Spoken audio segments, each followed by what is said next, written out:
আমি কাৰ বিৰুদ্ধে নিৰ্বাচন খেলিম ঠিক হোৱা নাই কোন কোন দলে খেলিব ঠিক হোৱা নাই আপুনি বিজেপি খেলিব বুলি এই কাৰণে কৈছে যে তেওঁলোকৰ ইয়াত আগতে এমপি আছে সেই কাৰণে কৈছে যে তেওঁলোকে খেলিব আমি কাৰো বিৰুদ্ধে নহয় বিপিএফৰ সপক্ষত ইলেকশ্যন খেলিম আৰু বিপিএফে নিৰ্বাচন খেলি এইবাৰ আমি তুমুল প্ৰতিদ্বন্দ্বিতা দিম আৰু আমি জিকি যাম যিসকল দৰং ওদালগুৰিত কংগ্ৰেছী ভোটাৰ আছে প্ৰথমে তেওঁলোকক মই ধন্যবাদ দিছোঁ যে যোৱা 20টা বছৰ তেওঁলোকে হাৰিলেও প্ৰাৰ্থী দি আছে মই ভাবো তেওঁলোকে এনেকুৱাকে তেওঁলোকে ভাৰতীয় জনতা পাৰ্টিক পৰাজিত কৰিব পাৰিবনে মই সন্দেহ আছে এইবাৰ যদি কংগ্ৰেছে খেলে 25 বছৰ চেষ্টা চলাব তেওঁলোকে তাৰমানে গতিকে ৰাইজে ইমান দিন এই দলটোৰ পিছত থাকিবনে নাই আমি ভয় খাইছোঁ এই কাৰণে যে তেওঁলোকে হৌ সিদিনা নিৰ্বাচিত কৰা বিধায়কগৰাকী এমপিটো বাদে তেওঁ MLA নিজিকিম বুলি ভাবিয়ে ভাৰতীয় জনতা পাৰ্টিৰ লগত কাম কাজ কৰাৰ কাৰণে গুচি গ'ল এতিয়ালৈকে 29টা MLA কংগ্ৰেছ দলৰ প্ৰায় 7টা MLA গুচি গৈছে ভাৰতীয় জনতা পাৰ্টিৰ লগত 7 গৰাকী MLA গুচি গৈছে গতিকে কংগ্ৰেছৰ প্ৰতি কংগ্ৰেছৰ আস্থা কমাটো মই বিৰোধী ৰাজনৈতিক দল কৰা হিচাপে খুব ভাল লক্ষণ নহয় গণতান্ত্ৰিক প্ৰক্ৰিয়া আৰু মই ভাবো আমি কংগ্ৰেছক এটা সময়ত সমৰ্থন দিছোঁ বিপিএফে তেতিয়াও কংগ্ৰেছ পৰাজিত হৈছে AIDFে সমৰ্থন দিছিল কংগ্ৰেছক তেতিয়াও কংগ্ৰেছ পৰাজিত হৈছে এতিয়া AIDFৰ লগত নাই বিপিএফৰ লগত নাই কংগ্ৰেছ কেনেকৈ যাব সেইকাৰণে কংগ্ৰেছক আমি সংখ্যালঘু হওক সংখ্যাগুৰু হওক কংগ্ৰেছ মানুহে ভোট দিব বুলি মই নাভাবোঁ তেওঁলোকে অল্টাৰনেটিভ বিচাৰিছে অল্টাৰনেটিভটো বিপিএফৰ বিধায়ক ডাঙৰীয়াই আমাৰ দলৰ কথা উপস্থাপন কৰি পেলাই আমি অল্টাৰনেটিভ পাইছোঁ বিপিএফে যদি খেলা অল্টাৰনেটিভ পাম আৰু আমাৰ মানুহখিনি ভোট দিয়াৰ কাৰণে এটা জেগা পাব গতিকে আমি তেওঁলোকক ভোট দিম বুলি কৈছে মইতো আদৰণি জনাবই লাগিব ব্যক্তিগত মানুহ এজনকে আমি ভোট খুজিবলৈ যাওঁ এটা অৰ্গেনাইজেশ্যনে যদি আমাক সমৰ্থন দিয়ে তেওঁলোকৰ ভোটটো আমি আঁকোৱালি ল'ম আমি একেবাৰে কি কয় অন্তৰৰ সৈতে তেওঁলোকৰ ভোট ল'ম কাইলৈ যদি কংগ্ৰেছৰ যিসকল ভোটাৰ আছে তেওঁলোকে অল্টাৰনেটিভভাৱে বিপিএফক অন্ততঃ এইবাৰ বিজয়ী কৰাৰ কাৰণে আহে তেওঁলোককো আমি আঁতৰি ল'ম আমাৰ কাৰণে মূল প্ৰশ্ন নহয় মোৰ কাৰণেতো আৰু নহয় এই কাৰণে মই বৰ্তমান বিধায়ক হিচাপে মোৰ ইতিমধ্যে গুৰু দায়িত্ব আছে মোক বিজয়ী কৰাইছে আৰু এটা বছৰ মই ৰাইজৰ কাম কৰিব লাগিব বিধায়ক হিচাপে গতিকে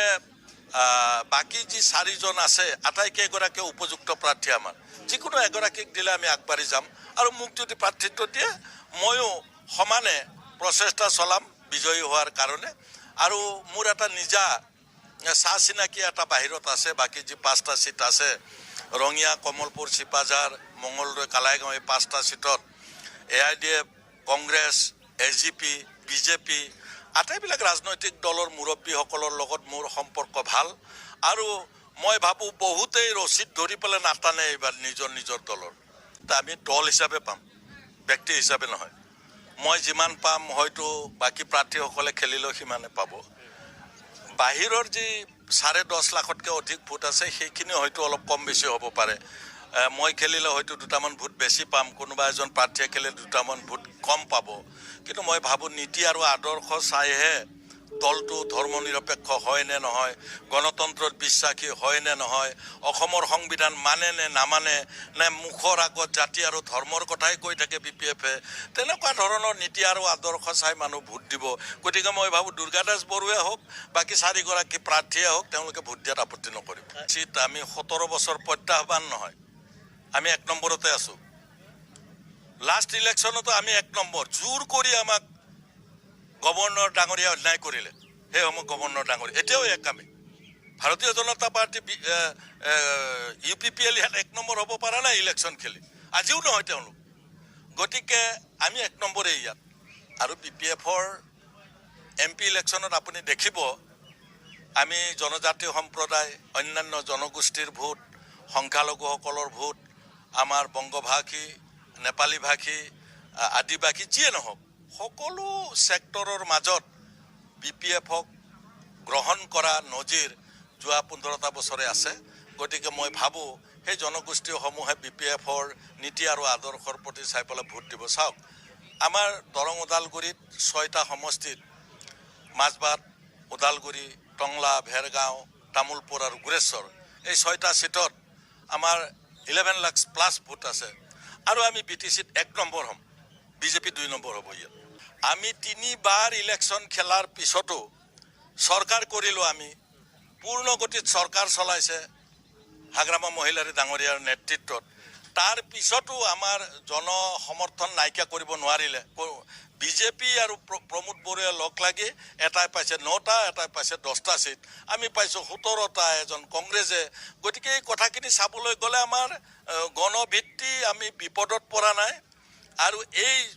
এবছৰত, যোৱা বছৰটোত সাংগঠনিক কাম কাজ হাগ্ৰামা মহিলাৰী ডাঙৰীয়াই নিজে সন্মুখত থাকি নেতৃত্ব দিছে। গতিকে তেওঁৰ সাহস আৰু তেওঁ যি ধৰণে নেতৃত্ব দিছে তালৈ চাই আজি আপুনি দেখিছে কোনটো দলত মানুহ জইন কৰিব লাগে। যিটো দল চৰকাৰত আছে,